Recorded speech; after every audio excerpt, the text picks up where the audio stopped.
September 2008, Spratt Stadium, St. Joseph. Western down 6 to Pitt State with under 20 seconds to play. Drew Newhart hits Andrew Mead, who hits the pylon for what should have been the game-tying touchdown, but the referees say Mead was short. Western can't get in the end zone, and they lose 46-40. September 2009, Pittsburgh, Kansas. Griffins jump out to a huge early lead, but have to hold off a wild guerrilla comeback and survive the jungle with a 45-40 victory. The last 3 meetings between the Gorillas and Griffins have been decided by less than a touchdown. And welcome back to Griffin Sports Insider, along with Brett Easley, Coach Jerry Partridge from Missouri Western Football. We just watched a couple classic moments in the Missouri Western-Pittsburgh State rivalry. Boy, this is a game that every year seems to come down to the wire, and something crazy seems to happen. Well, the last 3 years, I mean, it's been right down to the wire, big plays at the end. A couple years back at their place, we were able to score Cedric Houston on a hitch and go, and then they drove it right down and had some shots at the end zone.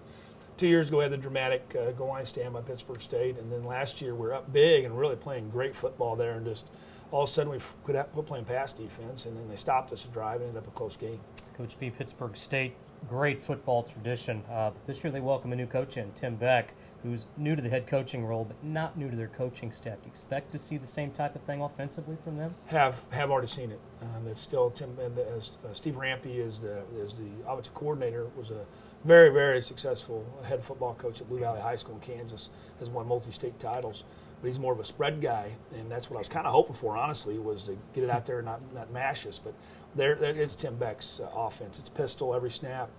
There's a tailback behind the quarterback. They do some empty a little bit, but there's still a lot of option involved and power game, and we're going to have to be able to stop the run. Sometimes the stat sheets tell the true story. Sometimes they don't. I was surprised to look this morning. Pittsburgh State last in the league total yards on offense, but Terrence Isaac, their running back, is 3rd in the league in rushing yards. Well, they give it to him. That's part of it. They give it to him, and he's quick, has good balance. He's a very similar kid to the kid we just faced, Moore. Size-wise for sure, and quickness-wise for sure. Neither one has incredible track speed once they get out in the open, but the kid's very effective. Quarterback-wise, Zach Dickey looks like he'll get the start for Pitt State. He's a junior. He's from Pittsburgh, Kansas. What type of quarterback is he? He's a faster kid. He's more of an option type of guy. The other one, Smith, throws the ball probably a little better. It doesn't matter. It's really the same offense regardless of who's in there. You're always going to have to account for the quarterback run on the option and any kind of quarterback run plays. You're going to have to control the line of scrimmage and not get knocked off the ball. On the defensive side of the coin, what type of defense do you expect to see from them? They are a lot of man-to-man, a lot of different looks, a lot of different pressures. Dave Weimer's done a nice job of bringing that. Used to be the old school Pittsburgh State defense will sit there in their 4-4 and play all day long and hardly do anything. Maybe blitz a couple times and the crowds get excited. Weimer's was coming from everywhere and blitzing like crazy. Injury-wise, we got a little nicked up last Saturday.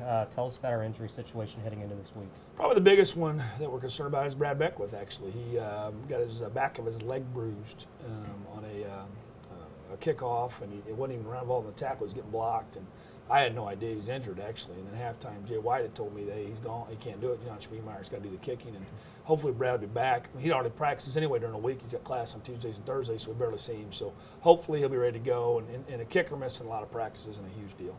You're 3-0. Pittsburgh State is 2-1. You're favored in this game, just with your national ranking and everything else. You have done such a good job in years past of motivating, of being the underdog and playing with that chip.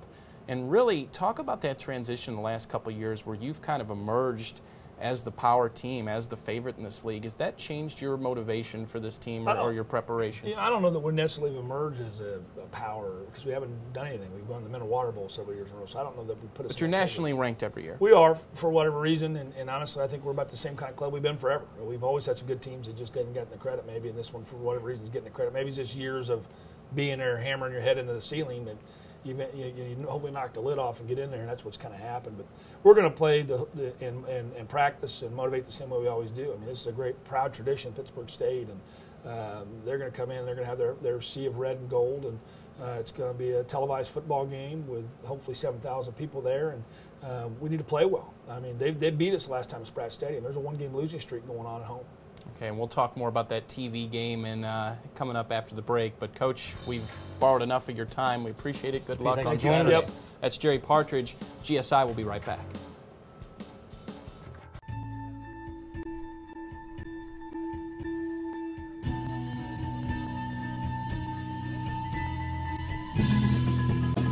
under center. Toss sweep right up the middle hill. Touchdown. He made it in the end zone on 1st and goal. In the house, and they got it. They smother that one.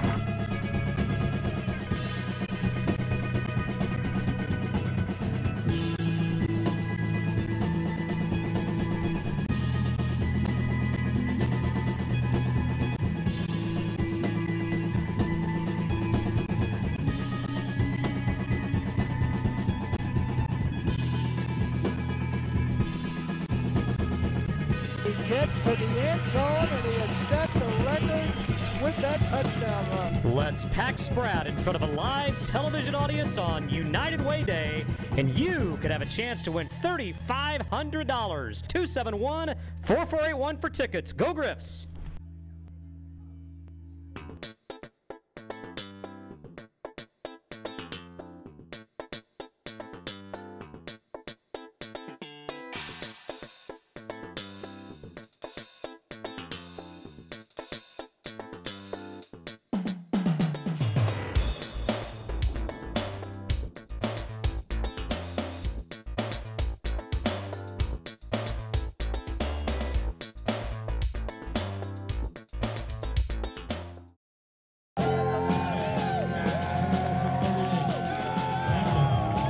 All right, focus in. Focus on every play, every series, every quarter, every half, every game one at a time. Focus and finish. You got it? Now let's go out there and get after it. Let's go. Let's pack Spratt on United Way Day this Saturday as the Griffins host Pittsburg State. Go Griffs!